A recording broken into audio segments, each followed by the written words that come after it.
오늘은 우리들의 영혼, 이 영혼이 구원을 받아야 되기 때문에 이 영혼의 싸움을 어떻게 해야 될지 이런 부분에 대해서 좀 살펴보도록 하겠습니다.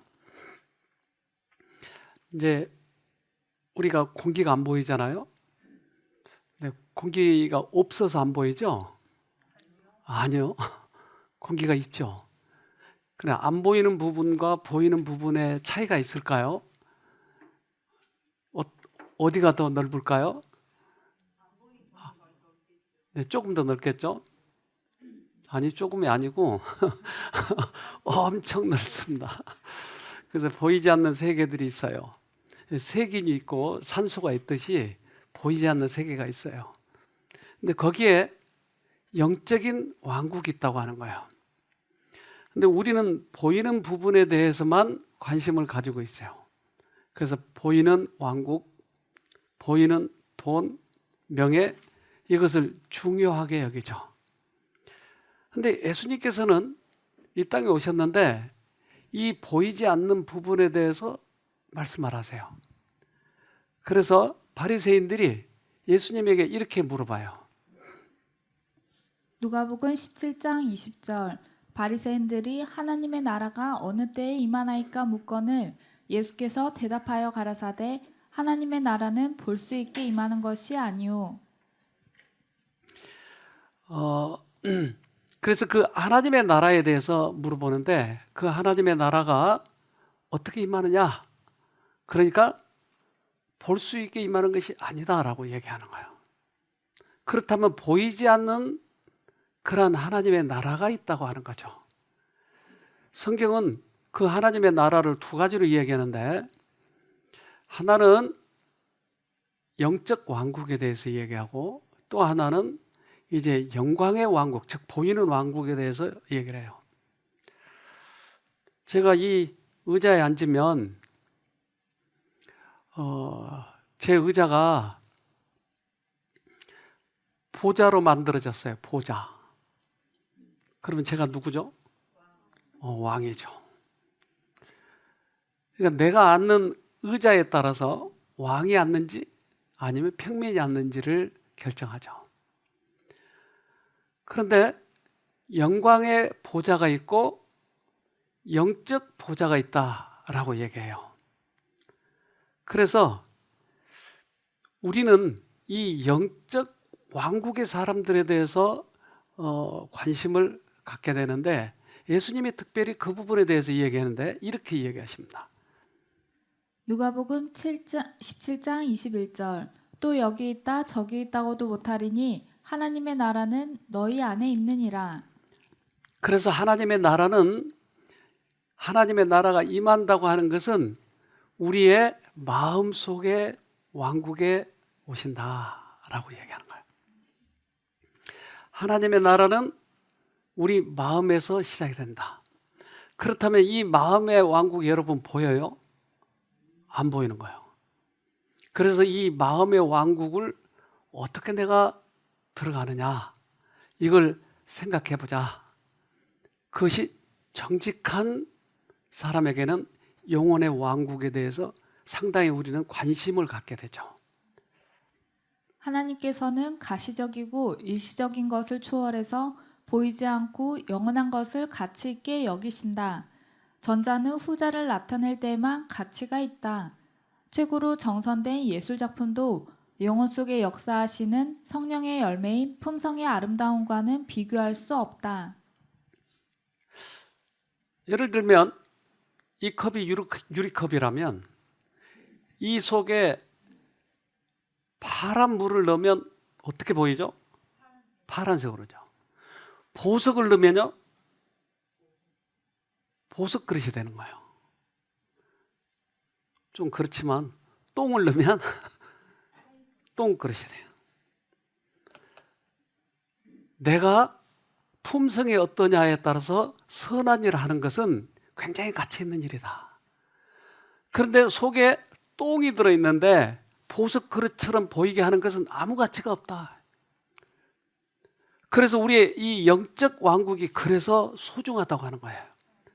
우리는 이것을 무시하면서 살아요. 그래서 이 왕국을 내 마음에 모셨을 때, 즉 하늘의 품성을 내 마음에 모셨을 때 우리의 겉모습은 어떤가? 이것은 여러 가지로 나타나겠죠. 그리스도의 왕국의 정부는 지상 정부와 같지 않다. 정부는 그 왕국을 구성하고 있는 사람들의 인격들을 대표하는 것이다. 우리가 하나님의 나라를 어떻게 비하며 또 무슨 비유로 나타낼고 하고 그리스도께서 물으셨다. 그는 지상에서 하늘 정부와 비교할 만한 것을 하나도 찾아볼 수가 없었다. 그래서 하늘의 것을 우리가 전혀 모르고 있기 때문에 우리의 머리에 하늘을 소개한다고 하는 것은 굉장히 어려운 일이에요. 그러나 우리가 알고 있는 것에다가 조금 가미를 해서 하늘의 것을 소개할 수는 있으세요. 예를 들면 밭에다 씨를 뿌리면 나요? 그렇잖아요. 배추를 심으면 배추가 나는 거예요. 배추 씨를 심으면. 그런 것처럼 우리들의 마음에다 하늘 왕국을 심으면 어떻게 나타나느냐? 이것이 비유다라고 하는 것이에요. 그래서 예수님은 그 하늘의 것을 신비를 바로 소개할 수 없으니까 비유를 자꾸 들으셔서 얘기했는데 그 중에 하나가 씨 뿌리는 비유다라는 거죠. 그리스도께서는 왕으로서가 아니요 씨 뿌리는 자로서 오셨다. 나라를 뒤집어 엎으려 하심이 아니요 씨를 뿌리기 위하여 오셨다.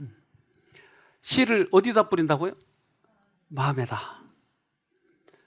그래서 우리가 상당히 많이 속는 것이 겉모습만 보고 판단하려고 하는 거예요. 겉모습만 흉내내려고 하는 거예요. 그래서 하늘 왕국은 정직한 것이 필수다. 내 영혼에 대해서 정직해야 돼요. 그래서 겉에 보이는 왕국을 사모하게 되면 잘못하면 겉으로 빠져요. 지난번에 어느 분이 여기 오셔서 하나님을 전격적으로 만나서 너무 감격해가지고 간증도 하고 그러셨어요. 근데 그것을 본 한 집사님이 자기에게도 저기 왔으면 계속 구하는 거예요. 그러니까 뭐에 대해서 그가 이 욕심을 냈냐면 저런 감격스러운 모습을 갖고 싶은 거예요, 자기도. 근데 마음은 아직 준비가 안 돼 있는데 그것만 갖고 싶어 하니까 갑자기 뜨거워진 거예요. 이분이. 뜨거워져 가지고 이상한 현상이 나타나 가지고 아주 그때 좀 헷갈렸어요, 그분이. 그래서 우리가 하늘 왕국에 대해서 들어가길 원하는 사람은 정직해야 돼요. 겉모습만이 아니에요.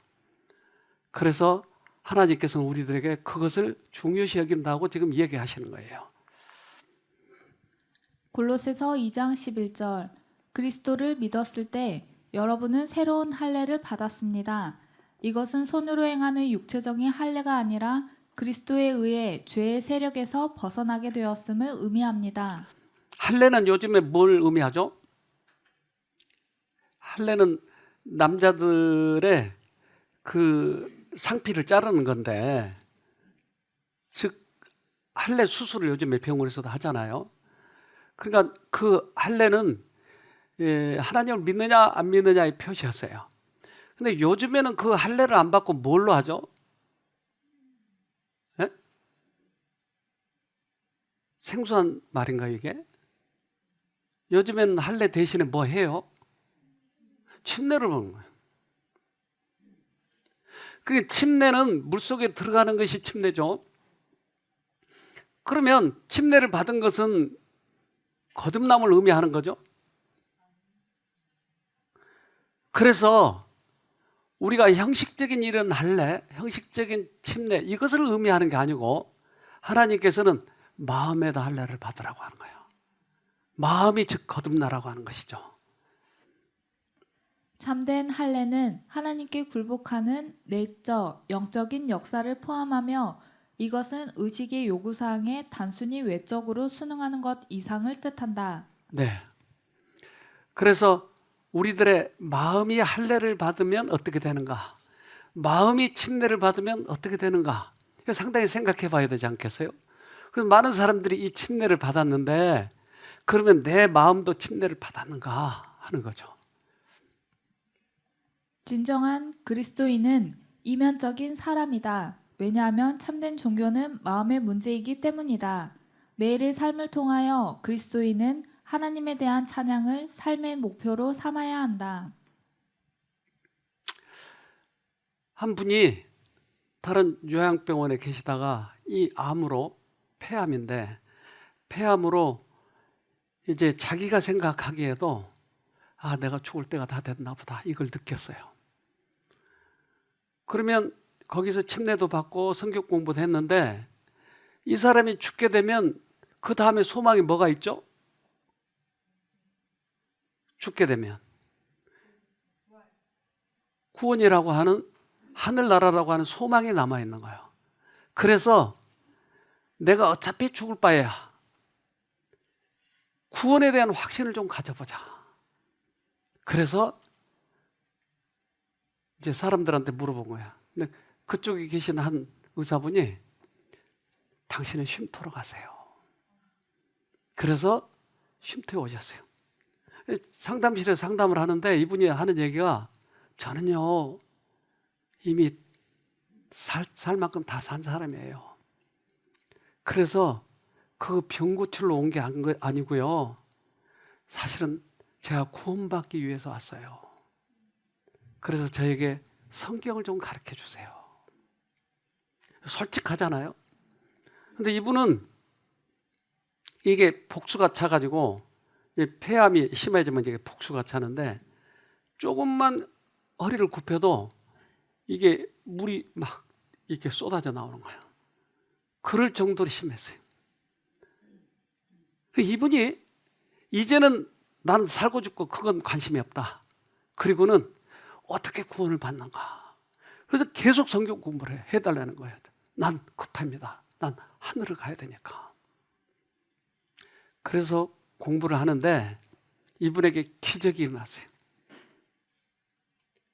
복수가 싹 없어졌어요. 병원에 갔더니 의사가 아니 어디서 복수를 빼고 왔어요?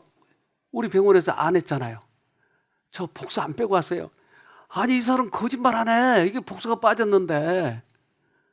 이 사람이 나중에 의사한테 얘기하겠다는 거예요. 내가 사실은 하나님을 만났다고. 이 사람 얘기 좀 들어봅시다. 작년 이맘때쯤에 그때 조금 불편해서 병원 갔어요. 근데 말기 암 환자래요.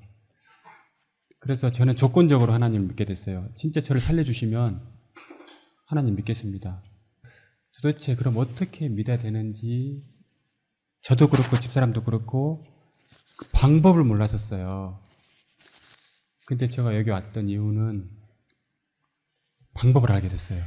방법을 알게 돼서 이게 길이구나 하는 것을 선택을 하게 됐어요. 여기 와서. 그래서 너무 감사하고 회복을 느끼면서 가식적인 믿음은 몸을 절대 회복시킬 수 없다는 것을 느꼈어요. 자, 이분이 회복된 이유에 대해서 마지막에 설명하잖아요. 회복될 때는 뭐가 필요하다고요? 가식적인 믿음은 필요 없다. 정직한 믿음만이 회복시켜 주더라. 그래서 이분이 회복해가지고 저 간증한 거예요. 처음에 들을 때는 아주 심란했죠. 그러니까 우리가 구원을 얻기 위해서는 그것이 몸의 질병으로부터 구원이든지 또한 영적 구원이든지 정직해야 돼요. 하나님께서는 이것을 아실까요? 우리의 마음을? 어떻게 아셔요? 그렇죠. 우리를 창조하셨으니까. 시편 33편 15절 그분은 모든 사람들의 마음을 만드셨기 때문에 사람들이 하는 일을 모두 알고 계십니다. 네, 우리를 만드셨기 때문에 다 아시는 거예요. 그래서 내가 유리로 생겼다면 유리 속에 내 마음이 비춰질까요? 그렇죠. 그러니까 하나님은 마음을 보고 계시는 거예요. 그런데 인간끼리는 마음을 못 보니까 얼마든지 거짓말하고 변명할 수가 있는 거예요. 그런데 하나님은 우리들의 마음속을 들여다보고 계시는데 하나님 내가 사랑해요. 하나님 내 남편을 내가 사랑하고 있어요. 사랑하지도 않으면서 이것을 가증하다고 얘기하는 거예요. 그러니까 하나님한테는 있는 그대로 얘기하는 것이 더 우리에게 축복된 길이에요. 하나님, 내가 미워해요. 그럼 왜 미워하니? 이것도 안 들어지고 저것도 안 들어지고 그러잖아요. 그러면 내가 다시 너한테 축복을 줄게. 이렇게 정직한 대화가 필요하다고 하는 거예요. 하나님을 사랑하지도 않으면서 사랑해요. 축복받기 위해서. 그래서 우리들의 마음을 아시는 분은 하나님밖에 없어요. 역대하 6장 30절 주는 계신 곳 하늘에서 들으시며 사유하시되 각 사람의 마음을 아시오니 그 모든 행위대로 갚으시옵소서. 주만 홀로 인생의 마음을 아심이니이다. 주만 안 돼요. 사단은 몰라요? 성경은 그렇게 얘기하잖아요. 하나님만 아신다고.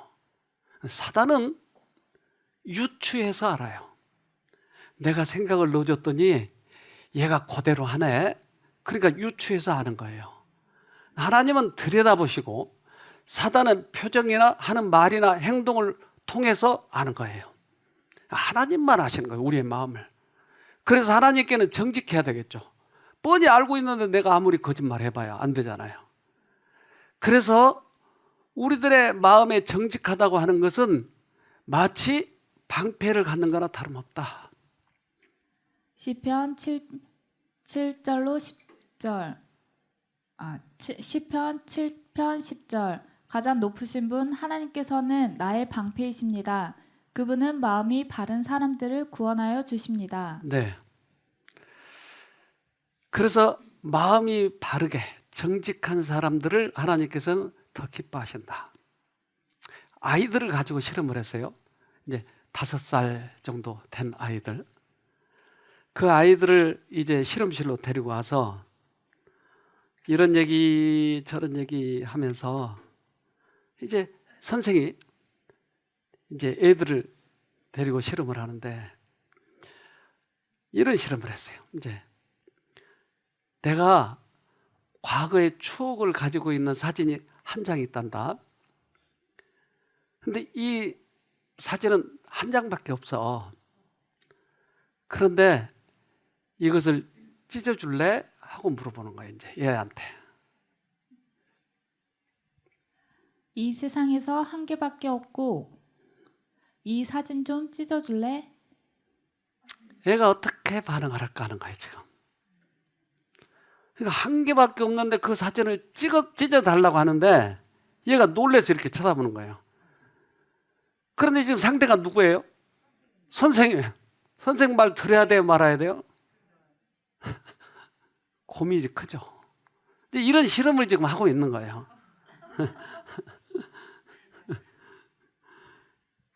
이 사진 좀 찢어줄래요? 그러니까 그 모든 애들이 다 놀래 이렇게.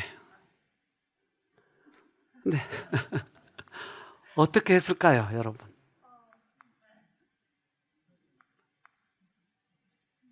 찢는 거예요.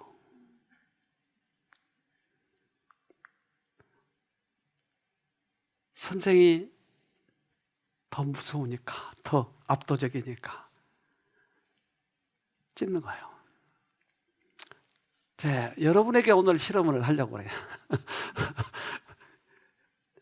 무서운 분을 하나 딱 모셔다가 여러분한테 할 거예요. 그것이 돈하고 많이 걸려 있는 거예요. 그럼 여러분 어떡할래요?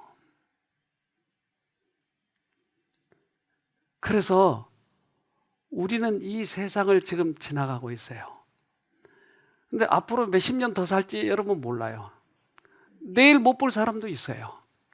그러나 어쨌든 우리는 이 보이는 세계, 이 생에서는 어차피 한번 죽는 거예요. 안 죽더라도 예수님 오실 때 다 죽게 되는 거죠. 부활을 하고. 그러면 이 세상을 지금 살아가는 동안에 내가 언제 죽을지 모르는 거예요. 근데 뭘 이루어야 되냐면 하나님과의 관계가 이루어져야 되는 것이에요. 그런데 그 관계를 이루기 위해서는 아무리 포장하고 아무리 가식적으로 해도 그것이 통하지 않는 거예요. 하늘 영적 왕국에서는. 그래서 이 세상을 지금 지나가는데 이 세상에 어떻게 지나가느냐 하는 거예요. 사건들은 우리에게 계속 다가오고 우리는 이 세상을 단 한 번만 지나갈 뿐 잘못한 것을 수정하기 위하여 되돌아올 수가 없다. 그러므로 우리는 움직일 때마다 경건한 두려움과 조심스러운 생각을 가지고 움직여야 한다. 정직과 술수는 조화되지 않을 것이다. 술수가 정복되고 진리와 정직이 다스리는 입장에 놓이든지 아니면 술수가 다스리는 입장에 서고 정직이 지도하는 일을 그치든지 하게 된다. 근데 그 아이들에게 있어서는 선생이라고 하는 술수가 나에게 다가오는 거예요. 지금 내가 피할 수 없는 거예요. 선생이라고 하는 위치는 굉장히 크니까 그 아이들에게 있어서는. 그러니까 그 아이들에게 이렇게 해 하면 하는 거예요. 그럼 여러분에게 있어서 선생은 뭐죠? 돈인가요? 뭘까요? 그래서 우리에게 그것을 지금 물어보고 계시는 거예요. 잠언 12장 19절 진실한 입술은 영원히 보존되거니와 거짓 혀는 눈 깜짝일 동안만 있을 뿐이니라. 그래서 성경은 내가 이것을 술수에 속고 그것을 내 형편에 따라서 그렇게 처세술로 넘어가면 이건 이 세상에서만 그것이 가능하지 하늘 세계에서는 아무런 필요가 없다. 그런데 우리들을 여러분이 어렸을 때 꿈꾼 대로 여러분들이 희망한 대로 인생을 지금 살아가고 있느냐고요? 아니잖아요. 내가 암에 걸릴 거라고 생각이나 해봤겠어요? 내가 이런 사람이 되리라고 생각이나 해봤겠어요? 그럼 누군가 나를 인생길을 끌고 가는 것이었어요, 지금. 그러니까 이 사건이 내 앞에 놓인 것은 이걸 실험하고 있는 거예요. 아이들에게. 5살짜리에게 지금 사진을 제시하고 있는 거예요. 예레미야 10장 23절 여호와여 내가 알거니와 인생의 길이 자기에게 있지 아니하니 걸음을 지도함이 걷는 자에게 있지 아니하니이다. 네. 내가 건넌다고 해서 그 길로 가는 게 아니더라. 인생길이라고 하는 게.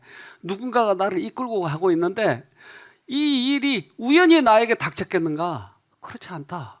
여기서 어떻게 내가 나타내느냐? 이걸 보기 위한 영적인 싸움이다 하는 거예요. 그래서 아까 얘기했던 그 아이들 13명이었어요. 13명이 다 찢는 거예요. 근데 그 중에 둘이 안 찍는 거예요.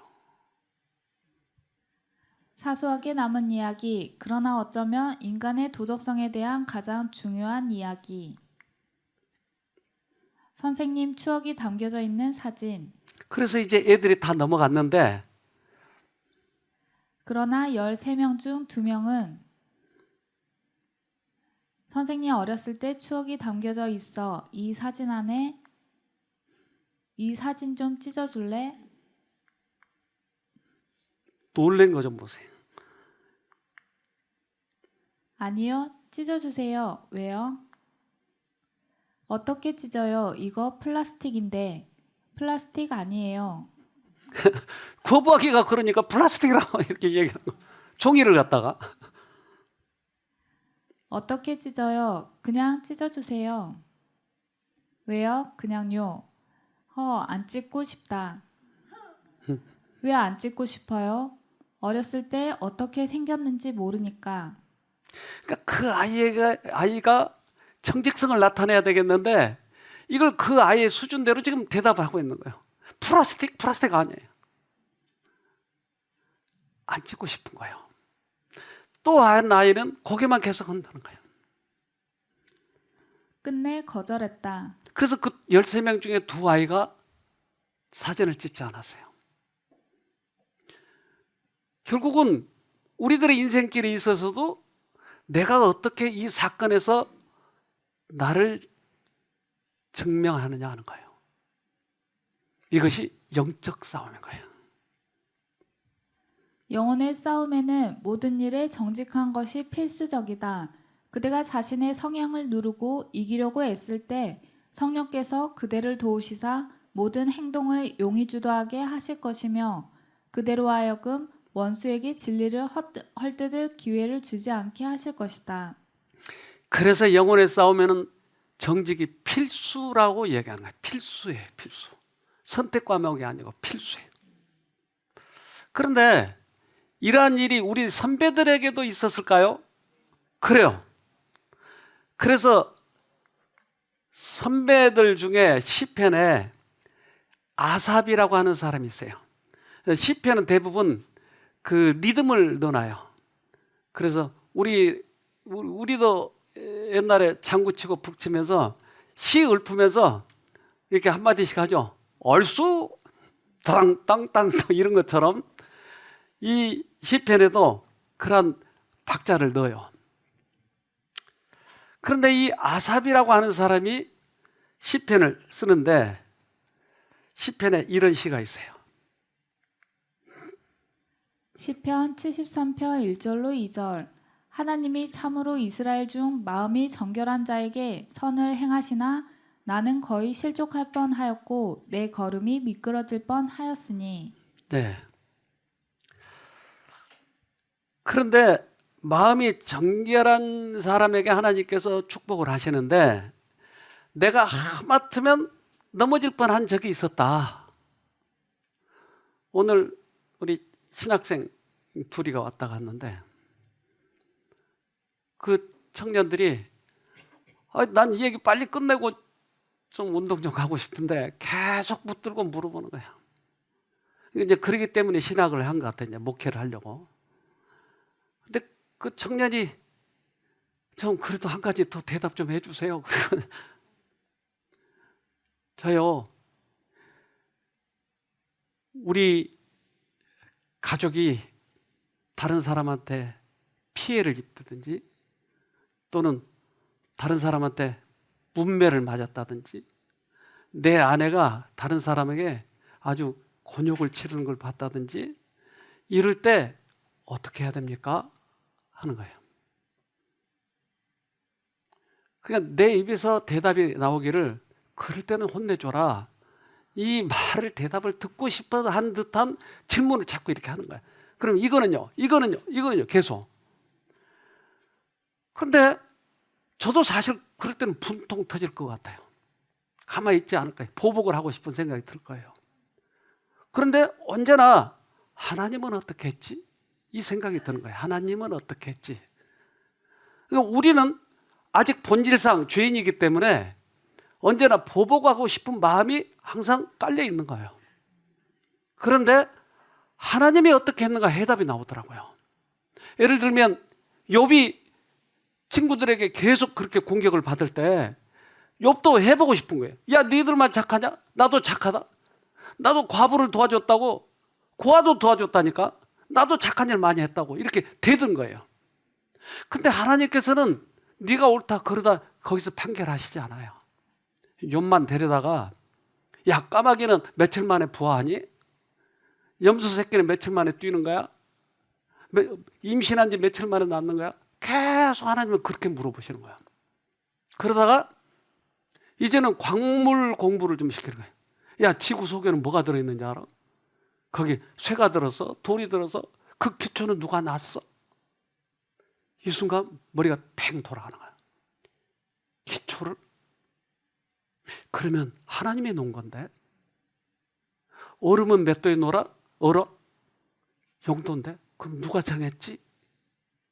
모든 이 세상의 만물의 원리는 하나님이 창조주가 하신 거예요.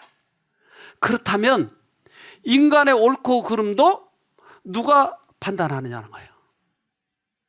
내 옳은 대로 판단하느냐 하는 거예요. 내가 아무리 옳다고 하지만 우주의 원칙을 정하신 그분만이 모든 것을 옳게 판단하는 거예요. 이걸 바라봤을 때 진정한 정직을 알게 된 거예요, 욥이. 그래서 입을 가리나이다. 이 얘기를 해줬더니 알았습니다.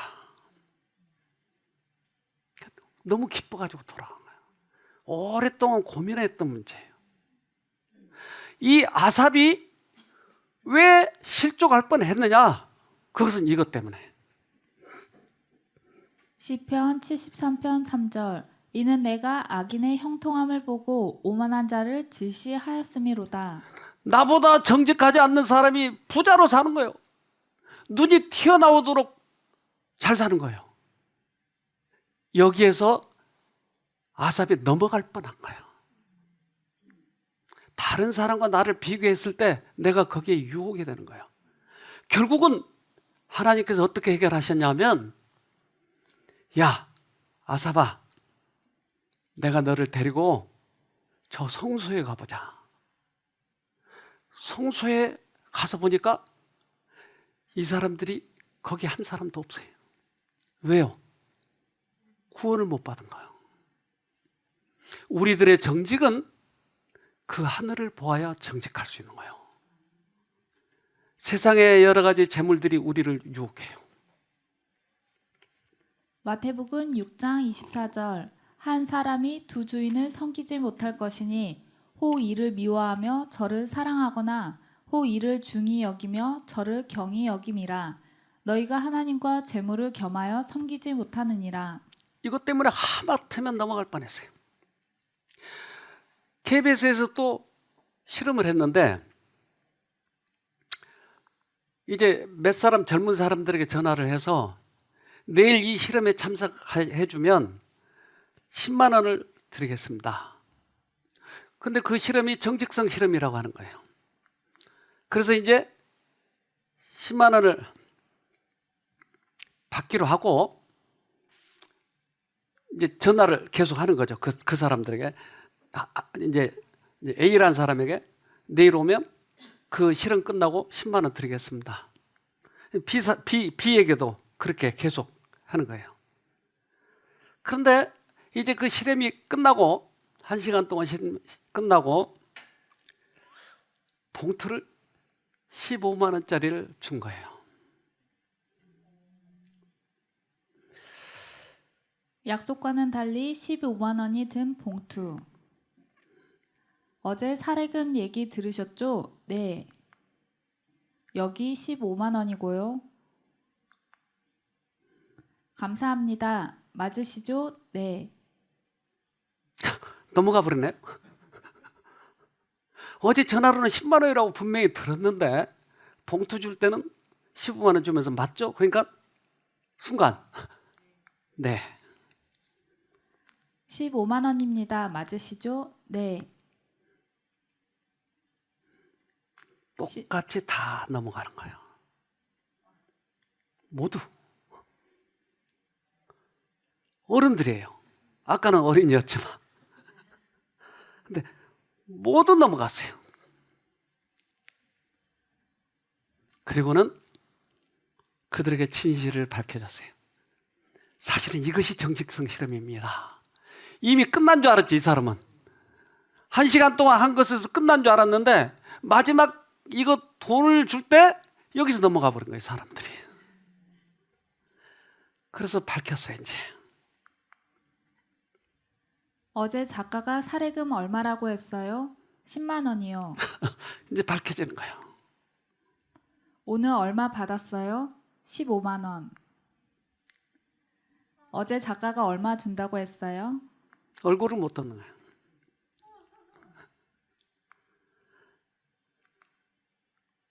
이 사람들은 어떨 때는 정직했는지 몰라요. 그러나 극한 상황에서라든지 또는 그런 여유가 보이면 자기의 처세술을 활용해 버린 것이에요. 그러니까 이 진정한 정직이 아니고 상황에 따라서 정직하는 거예요. 도덕적 행동에는 용기와 민감성이 필요하다라는 유명한 실험이에요. 그래요. 도덕적 행동에는 용기도 민감성도 필요하네요. 용기가 필요하네요. 그것을 대답할 만한 용기가 필요한 것이에요. 당신이라면 5만 원을 돌려줬을까요? 그래서 이제 그런 교육학과, 서울대 교육학과에 계신 분이 이렇게 얘기합니다. 서울대 교육학과 문용린 교수, 도덕은 연습이다. 연습되지 않으면 도덕 행동이 나오기가 어렵습니다. 착하면 손해본다. 우리들의 이 사회 어떤 팽배해 있는 그런 그 관습이 정직해지면 항상 손해를 보더라. 이것이 관습에 이렇게 쌓여 있는 것이에요. 그러니까 쉽게 거짓말하는 거예요. 그러나 진정한 정직은 거기에 좌우되지 않고 하나님과 나 사이에서 정직해요. 도덕의 4요소 판단. 판단력도 필요하고 의사결정도 필요하고 또 의지도 필요하다. 도덕의 행동 요소 4요소 행동. 어떤 상황에 가더라도 내가 행동하는 데 잣대가 될 수 있는. 그러니까 이 교육을 하신 분들은 그걸 이해하고 있어요. 그리고 가르쳐요. 그러나 사람들은 처세술이 발달되어 있어요. 그래서 상황에 따라서 상황 윤리를 활용하려고 해요. 근데 주님께서는 절대적인 정직을 요구하고 있는 거예요, 우리에게. 도덕의 4요소 내면화. 대단히 복잡한 심리적인 그런 정신적인 과정을 거쳐서 이루어지는 판단입니다. 그래서 이제 심리학을 하는 사람들, 이 교육학을 하는 사람들은 절대적인 그런 정직이 손해를 보는 그런 관습 때문에 더 그렇다. 그래서 판단력과 정직성이 필요하다. 그럼 성경은 뭐라고 하느냐 하는 거죠. 고린도후서 4장 18절. 그러므로 우리는 지금 우리를 둘러싸고 있는 눈에 보이는 어려움에는 눈길을 돌리지 않습니다. 오히려 우리는 아직은 보이지 않지만 하늘에 있는 기쁨을 바라보고 있습니다. 어려움은 곧 사라질 것입니다. 그러나 그 기쁨은 영원히 계속될 것입니다. 네. 우리는 이렇게 보여 있는 것, 보이는 것, 현실에 둘러싸여 있는 것, 여기를 더 중시하니까 하늘을 놓치는 거예요. 근데 하늘의 기쁨은 영원히 가는 거니까. 그래서 예수님과 니고데모가 만났을 때 니고데모는 사회 리더였어요. 사내들은 회원이었어요. 그는 이 지금의 국회의원처럼 굉장한 위치에 있는 사람이에요. 그는 자기는 거듭났다고 생각한 것이었어요. 자기는 착했으니까요. 또 니고데모는 자기는 변화할 필요가 없다고 생각했다. 그러므로 구주의 말씀을 들었을 때 그는 놀랐던 것이다. 그는 그 비유의 말을 자기 자신에게 밀접하게 적용하는 것에 화가 났다. 바리새인의 교만이 진리를 탐구하는 자의 정직한 욕망과 싸웠다. 니고데모에게 뭐라고 했길래 화가 났을까요? 예수님 뭐라고 한마디 했겠네요. 거듭나야 하늘을 볼 수 있다. 나는 거듭났는데 예수님께서 자꾸 헛소리를 하지? 나는 거듭났는데. 그러니까 예수님이 보는 눈과 자기가 보는 눈은 다른 거예요, 지금. 나는 선한 일도 많이 했는데. 그러나 한쪽 정직한 욕망은 자기를 자꾸 찌르더라. 그러니까 자신과의 지금 싸움인 거예요. 근데 성경은 착하면 구원받는다, 선한 일 많이 하면 구원받는다라고 얘기하지 않고 뭐라고 해요?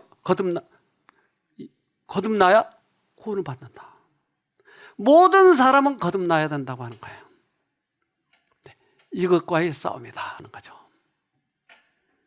니고데모는 놀라서 침착성을 잃고 풍자가 가득 섞인 말로 그리스도에게 대답하였다. 사람이 늙으면 어떻게 날 수 있었나이까? 예리한 진리가 양심을 찌를 때에 많은 사람들이 하는 것처럼 니고데모도 육에 속한 사람은 하나님의 성령의 일을 받지 않는다는 사실을 드러냈다. 그래서 개인적인 문제예요. 이 문제는 나의 영혼에 정직한 것이에요. 주님께서는 거듭나야 구원을 얻는다라고 얘기를 하는 거예요. 선한 일 많이 했기 때문에, 성경적으로 많이 알기 때문에 구원이라고 얘기하지 않아요. 니고데모는 고민을 하기 시작하죠. 외적인 생애에 적용되는 것과 같은 율법의 조문에 대한 문자적 순종은 그것이 아무리 엄격하게 지켜진다 하더라도 사람에게 하늘 왕국에 들어가게 하는 자격을 줄 수 없다는 것을 니고데모는 깨달았다. 인간의 판단으로는 니고데모의 생애는 외롭고 존경할 만한 것이었으나 그리스도 앞에 있을 때에 그는 자기의 마음이 부정하고 생애가 거룩하지 못하다는 것을 깨달았다. 그래서 자기가 보는 율법, 이것을 자기는 다 지켰다고 생각을 한 거예요. 그러나 예수님과 자기와의 관계에 있어서는 예수님이 율법의 근원이시니까 자기는 형편없는 사람이라고 하는 것을 깨닫게 되죠. 그래서 우리는 다른 사람보다 내가 얼마나 정직하냐 이것 따지지 말고 예수님은 어떠신 분인가, 이것이 진정한 정직이라고 하는 거예요. 아까 그 신학생 그 청년이 나에게 계속 그거 가지고 계속 물어본 거예요. 그게 한 1, 20분 동안 계속 그것만 가지고 물어본 거예요. 오랫동안 고민이 있었던 거예요, 그게. 그러나 하늘을 비춰주면 바로 끝나는 거예요, 그게. 니고데모와 예수님과의 관계에서 그것이 그렇게 니고데모를 힘들게 했던 문제가 예수님을 바라보게 하니까 문제는 끝난 거예요. 니고데모의 마음은 그리스도께로 이끌려가고 있었다. 구주께서 거듭남에 대하여 그에게 설명하셨을 때 그는 이 변화가 자기 자신에게서 이루어지기를 갈망하였다. 그 일이 어떻게 이루어질 수 있을까? 예수께서는 이 무언의 질문에 대답하셨다. 모세가 광야에서 뱀을 든 것 같이 인자도 들려야 하리니 이는 저를 믿는 자마다 영생을 얻게 하려 하심이니라. 자, 니고데모가 뭘 요구하신지를 지금 아는 거예요. 변화를 요구하신 거예요. 그런데 그 변화는 거듭남을 얘기하는 거예요. 그런데 거듭나는 것을 어떻게 하지?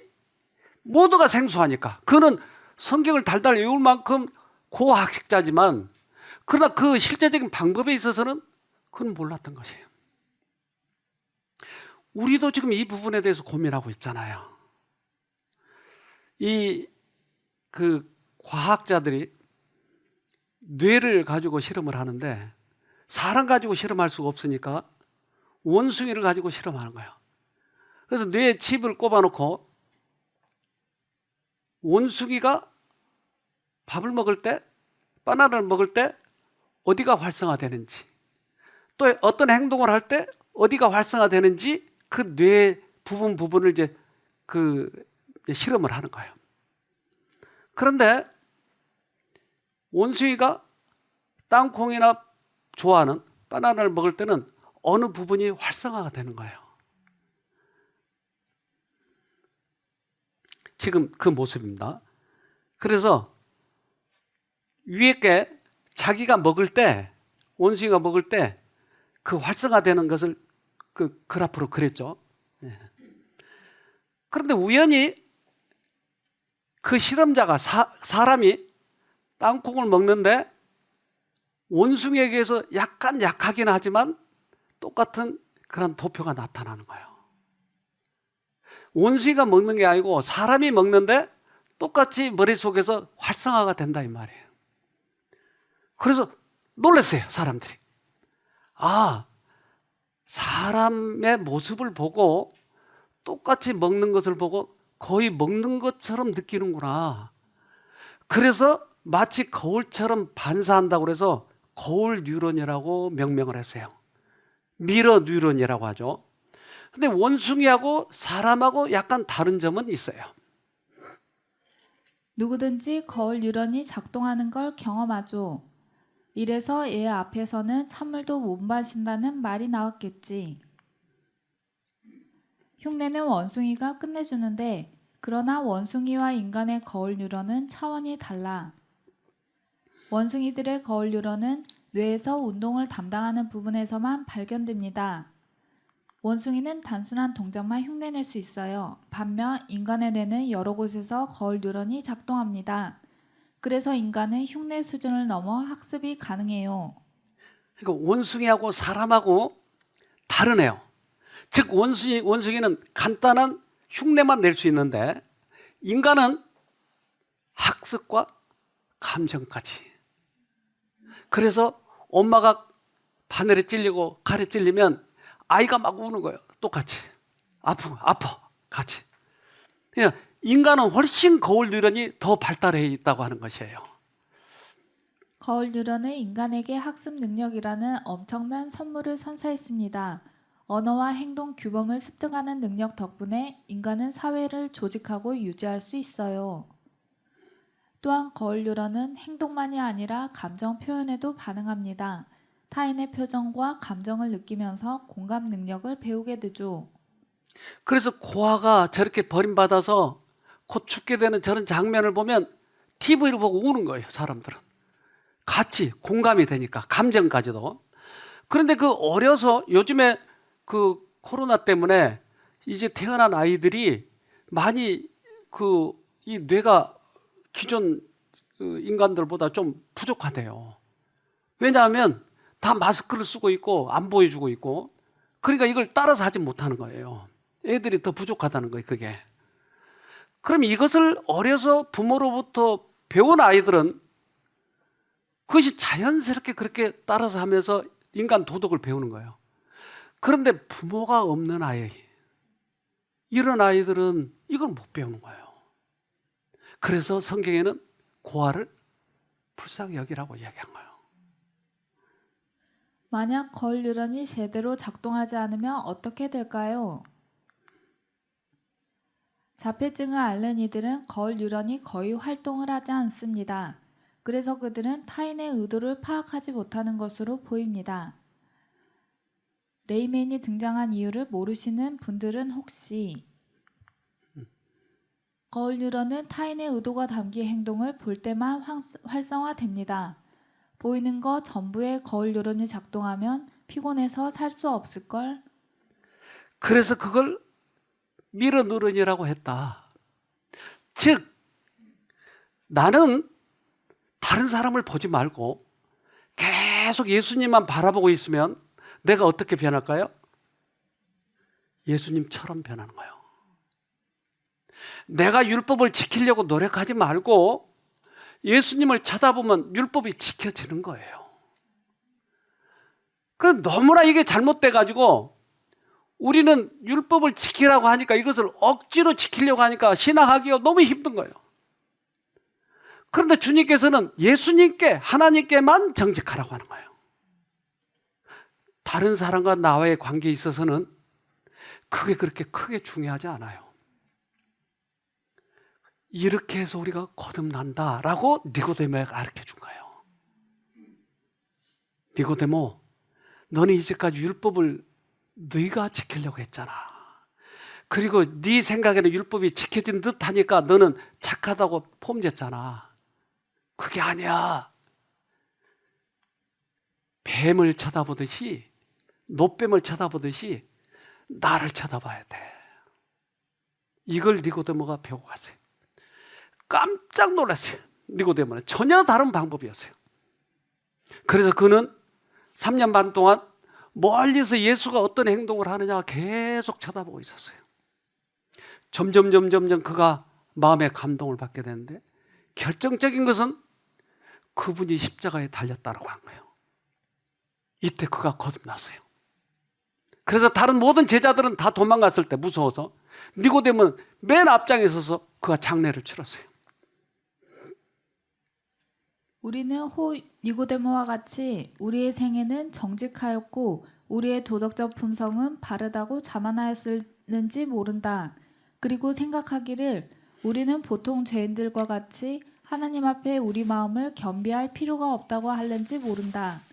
그러나 그리스도께로부터 나오는 빛이 우리의 심령을 비출 때에 우리 자신이 얼마나 불결한지를 깨닫게 될 것이다. 우리는 생애의 모든 행실을 더럽게 한 우리 동기의 이기적인 것과 하나님께 대하여 가진 저기를 깨닫게 될 것이다. 자기 깐에는 정직했고 자기 깐에는 착했어요. 그러나 주님을 바라봤을 때야 비로소 자기가 얼마나 더러운 사람인지를 알게 된 거예요. 우리는 하늘 가야 되잖아요.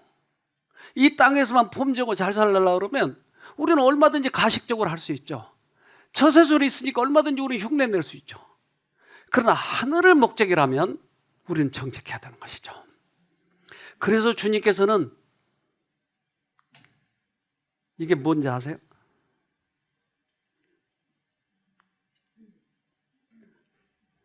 양을 잡아가지고 다 구멍마다 지금 틀어 막았어요. 속에 살은 다 빼먹고 어디다 쓰려고요? 이 사우디나 그런 데 가면 물이 없잖아요. 그러니까 포도즙을 만들어서 저기에다 집어넣어요. 그래서 가지고 다니면서 포도즙을 마셔요. 저렇게. 그런데 이 포도즙이 성경에는 포도즙인지 포도주인지 구분하지 않았어요. 왜냐하면 포도즙을 오래 두면 저절로 포도주가 되니까 발효를 하는 거예요. 그럼 발효를 하면 부풀잖아요. 근데 오래된 이 부대는 낡았으니까 그 부푸니까 터져버려요. 근데 새 것은 신축성이 있으니까 안 터지는 거예요. 그래서 포도즙을 오래된 낡은 가죽에다는 넣지 말라고 하는 거예요. 즉 예수님께서 우리들에게 말씀을 넣어줄 때 우리들의 마음이 새로 태어나야 이것을 받을 수가 있다고 하는 거예요.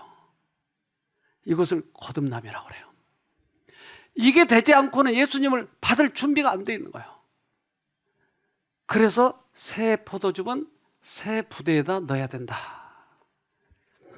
마가복음 2장 22절 새 포도주를 낡은 가죽 부대에 넣는 자가 없나니 만일 그렇게 하면 새 포도주가 부대를 터뜨려 포도주와 부대를 버리게 되리라. 오직 새 포도주는 새 부대에 넣느니라 하시니라.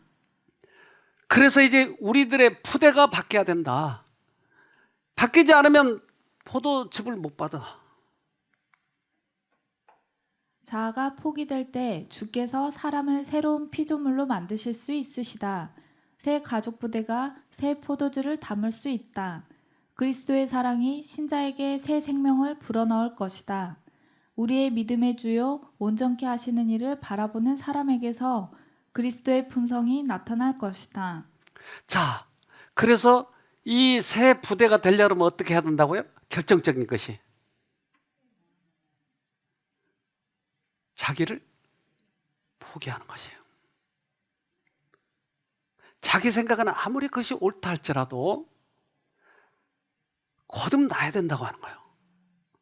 니고데모가 아무리 자기는 성경절을 많이 외우고 있고 사내들은 회원이라 할지라도 주님께서는 그에게 거듭나야 된다고 얘기한 거예요. 우리들에게 과제가 그거예요. 근데 우리가 거듭나려고 노력하면 그렇게 되느냐? 안 돼요. 어떻게 하면 된다고요? 바라보는 거예요. 지속적으로 그걸 아무리 누가 옆에서 말을 해도 예수님만 바라보는 거예요. 로마서 2장 29절 오직 이면적 유대인이 유대인이며 할례는 마음에 할지니 신령에 있고 의문에 있지 아니한 것이라. 그 칭찬이 사람에게서가 아니요 다만 하나님에게서니라. 네, 확실하게 얘기하네요. 우리는 겉으로 보이는 것만 하지 말고 보이지 않는 그 부분을 생각하라고 하는 거예요. 거기에 정직하라고 하는 거예요. 만약 우리가 이번 기회에 내 마음을 그쪽으로 향해서 바꾸면 우리는 큰 수확을 얻을 거예요. 이게 정직한 영혼이에요. 꼭 승리하기를 바랍니다. 기도합시다. 하늘에 계신 아버지, 우리의 영혼을 아시는 주님, 우리가 어떤 상태인지 주님만이 아시지 않습니까? 그래서 믿음의 주요 온전케 하신 예수님만을 바라보게 해 주시옵소서. 그동안에 너무나 처세술을 부리고 다른 사람에게만 잘 보이게 하려고 노력해 왔습니다. 그러나 주님께서 우리의 현실을 보게 해 주셨으니 다시 한번 거듭날 수 있도록 도와주시고 하늘을 놓치지 않는 저희가 되도록 도와주시옵소서. 예수님 이름으로 기도합니다. 아멘.